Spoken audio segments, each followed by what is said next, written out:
চট্টগ্রামের ফটিকছড়িতে পানিতে ডুবে 2 শিশুর মৃত্যু হয়েছে। সকালে বাড়ির পাশে ইটভাটার মাটি কাটার পানি ভর্তি গর্তে পড়ে 2 শিশুর মৃত্যু হয়েছে। একজন পানিতে পড়ে গেলে অন্যজন বাঁচাতে গিয়ে এই ঘটনা ঘটে।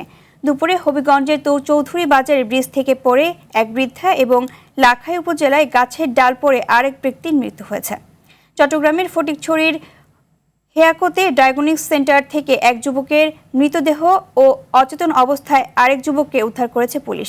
এদিকে গতকাল বিকেলে চট্টগ্রামের ভুজপুরে চুরির অভিযোগ তুলে এক যুবককে পিটিয়ে হত্যার অভিযোগ উঠেছে।